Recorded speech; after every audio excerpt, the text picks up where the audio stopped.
Sir RIL Reliance और L&T का एक जॉइंट वेंचर है और ये मिलकर के करीब $11 बिलियन का एक AI डेटा सेंटर जो है आंध्र प्रदेश में बनाने वाले हैं।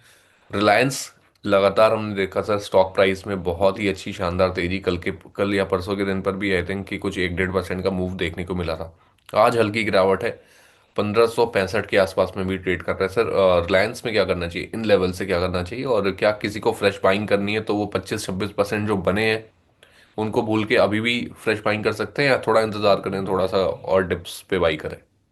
नहीं, देखिए, रिलायंस की बात करें तो ये लेवल तो अट्रैक्टिव लग ही रहा है, बट आई थिंक रिलायंस में सबसे बड़ा चैलेंज यही है कि शेयर बहुत धीरे चलता है।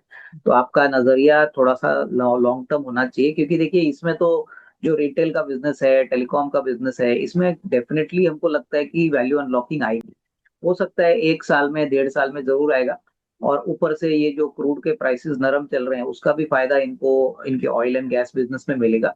तो I think if you can hold on for the next 12-15 month, 1750 का भी लेवल पॉसिबल है। But I hmm. Think Reliance एक ऐसा शेयर है जो मार्केट के ट्रेंड से चलता नहीं है। तो I hmm. Would say that अगर आपके पोर्टफोलियो में नहीं है तो ये लेवल में थोड़ा सा एसआईपी करिए, और लंबी अवधि के लिए डेफिनेटली खरीदने लायक शेयर है। ऑलराइट सर, भारतीय एयरटेल भी है सर। कल के दिन पर भारतीय एयरटेल में ब्लॉक डील होती हुई नजर आई। अच्छा खासा स्टेक जो है आई थिंक प्रमोटर ने नहीं बेचा, हाँ प्रमोटर एंटिटी ने ही बेचा था कल के दिन पर भी। कल थोड़ी गिरावट थी, आज के दिन पर भी हल्की गिरावट है, 0.12% की गिरावट। भारतीय एयरटेल में क्या करें? देखिए, भारतीय एयरटेल में मुझे लगता है कि कल जो ब्लॉक डील हो गई उसमें तो एक्सपेक्टेड हम्म। था कि स्टॉक थोड़ा सा नरम खुले, हम्म। क्योंकि ऐसे ब्लॉक डील्स नॉर्मली डिस्काउंट पे होते हैं। बट आज आई थिंक स्टॉक सुधर रहा है। इवन नेक्स्ट 6 to 12 मंथ्स का आप नजरिया ले तो देखिए, आरपूज अभी सेटल हो चुके हैं, ओवरऑल मार्केट शेयर इनका बढ़ा है, 5G रोल आउट हो चुका है। तो I hmm. Would say that telecom में अगर आपको एक्सपोजर चाहिए तो Bharti Airtel on any dip I think should be accumulated. So इसमें कोई डाउट नहीं कि नंबर्स अच्छे आएंगे, बट आई थिंक नजरिया थोड़ा सा आपको लंबा रखना है। चलिए, तो थोड़ा सा नजरिया जो है वो आपको लंबा जो है पड़ सकता है भारतीय एयरटेल के अंदर।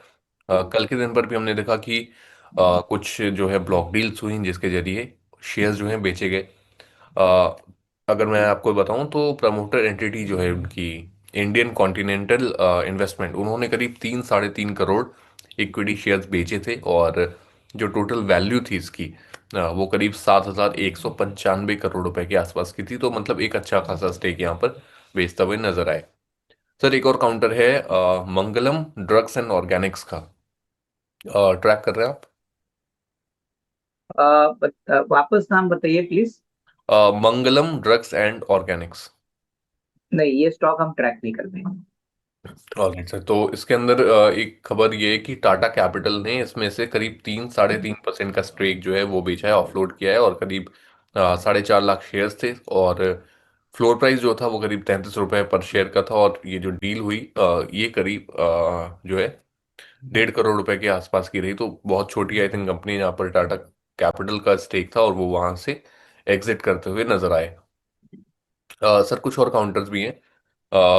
यहाँ पर एशियन पेंट्स भी है सर। एशियन पेंट्स जो है कंपनी की जो सब्सिडरी है बर्गर पेंट्स एमिरेट्स, उन्होंने एक और सेकंड पेंट मैन्युफैक्चरिंग फैसिलिटी जो है अब वो यूएई में प्लान कर रहे हैं, जिसके पीछे करीब 140 मिलियन दिरहम्स, करीब 340 करोड़ रुपए की इन्वेस्टमेंट अब यहाँ पे लगने जा रही है। एशियन पेंट्स अगर हम देखें सर, लगातार जिस तरीके से मार्केट शेयर लूज किया था बिरला ओपस जब एंटर हुआ, उसके बाद से दोबारा से अब कहीं ना कहीं एशियन पेंट्स ने रिकवरी भी की है और अपने मार्केट शेयर को भी कैप्चर, दोबारा से रिकैप्चर करने का काम किया है।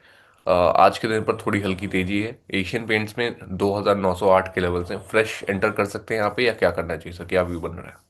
नहीं, मेरे ख्याल से देखिए एशियन पेंट्स एक स्ट्रॉन्ग कैंडिडेट है पेंट सेक्टर में, उसमें कोई डाउट नहीं। लेकिन अभी एज ऑफ नाउ मुझे लगता है कि थोड़ा सा रुकना चाहिए, एटलीस्ट दिसंबर क्वार्टर के नंबर आने दीजिए, क्योंकि वैल्यूएशन फेयर टू एक्सपेंसिव है। और ये जो नया इन्वेस्टमेंट इन्होंने यूएई में किया है, देखिए यूएई का या एक्सपोर्ट मार्केट का जो शेयर है ओवरऑल रेवेन्यू में, वो बहुत छोटा है। तो मार्केट देखना चाहेगी कि ये जो 350 करोड़ का इन्वेस्टमेंट है, वो कितना रेवेन्यू पोटेंशियल पहले रिकॉर्ड करेगा। तो I hmm. Think it is a hold, but definitely fresh buying अभी नहीं करिए। थोड़ा सा शेयर थोड़ा सा करेक्ट होता है इन लेवल से, तो खरीदने के मौके बनेंगे। चलिए, तो अभी के लिए कंप्लीटली अवॉइड करने का ही यहाँ पर जो है वो सलाह बनती हुई दिख रही है। एशियन पेंट्स को अभी के लिए अवॉइड करें, थोड़ा सा डिप्स आते हैं उसके बाद से आप यहाँ पे बाइंग कर सकते हैं। सर एक आखिरी काउंटर है और ये है स्टड्स का। स्टड्स एसेसरीज और Q2 के रिजल्ट्स आए, इनके प्रॉफिट में 17% का जंप। 20 करोड़ का प्रॉफिट रहा, पिछले साल इसी टाइम पर करीब 70 करोड़ का प्रॉफिट था। और रेवेन्यू की बात करें, वहां भी 6 साढ़े 6% का जंप देखने को मिला। स्टड्स एक्सेसरीज में क्या करना चाहिए सर? स्टड्स आई थिंक ये वही है सर जो हेलमेट्स बनाते हैं। बिल्कुल, देखिए अंकित, ये जो परफॉर्मेंस आ गया है मेरे ख्याल से, देखिए जिस प्रकार का प्राइस इन्होंने आईपीओ के प्राइस में मांगा था, उसके हिसाब से तो प्रॉफिट ग्रोथ हम्म, बहुत ही मामूली है। जी। 6.5% टॉप लाइन ग्रोथ तो मैं समझता हूँ कि सही मायने में तो ये इन्फ्लेशन को भी नहीं कवर करता। और 18-20% का जो ग्रोथ है, इसमें भी मार्केट चाहेगी कि ग्रोथ कहाँ से आएगा। बिकॉज देखिए ऐसी कंपनीज में अगर आप इतना ज्यादा प्रीमियम देते हो, तो I think market will expect that numbers are much better than than at least 18-20%। और टॉप लाइन ग्रोथ अगर 6-6.5% आता है, तो अंकित आप भी एक्सेप्ट करोगे कि ये कोई अट्रैक्टिव ग्रोथ नहीं है। तो आई थिंक सेकंड हाफ में late us hope that things get better, क्योंकि नॉर्मली क्या होता है आईपीओ मार्केट में, वैल्यूएशंस तो वैसे भी एग्रेसिवली प्राइस करके उसको बेचे जाते हैं। लेकिन बिल्कुल। अगर ग्राउंड लेवल पे परफॉर्मेंस आता नहीं है अंकित, तो ये ज्यादा अपसाइड के लिए अभी कैंडिडेट नहीं है। देखिए अगर आप परफॉर्मेंस इनका आईपीओ से देखोगे, तो आईपीओ के बाद शेयर इतना चला नहीं, और अभी ये नंबर आने के बाद तो थोड़ा मार्केट में डिसअपॉइंटिंग भी आएगी। तो I hmm. Would say that at least stay away for some time, let us wait for the third quarter, उसके बाद देखेंगे। ऑलराइट दोस्त, अभी स्टड्स एसेसरीज के लिए अभी आपको थोड़ा सा अवॉइड करने की सलाह होगी। लगातार आईपीओ में जो वैल्यूएशन, जो प्राइसिंग, जो डिमांड की गई थी, उसके बाद से लगातार जो है गिरावट है। और अभी फाइनेंशियल्स जो हैं वो भी कहीं ना कहीं अविनाश सर को कन्विंस नहीं कर पा रहे। Sir quarter third, quarter fourth में कुछ कन्विंसिंग आ सकता है यहाँ से?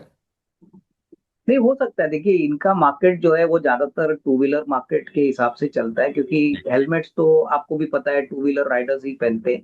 तो मेरे हम्म। ख्याल से देखिए अक्टूबर टू दिसंबर और जनवरी टू मार्च इनका पीक पीरियड होता है, तो let us hope for the best. But hmm. अगर टॉप लाइन ग्रोथ अगर 8 से 10% ही बढ़ता है, तो हम्म। उसका मतलब कहीं ना कहीं मार्केट को ऐसा लगेगा कि कहीं ना कहीं ग्रोथ फ्लैटिश हो गया है। हम्म। कम से कम 18-20% का टॉप लाइन ग्रोथ जब तक आता नहीं है, तब तक मुझे नहीं लगता है कि इस शेयर में कोई बड़ी बड़ी तेजी होगी। तो I think it is better to wait and watch for some time.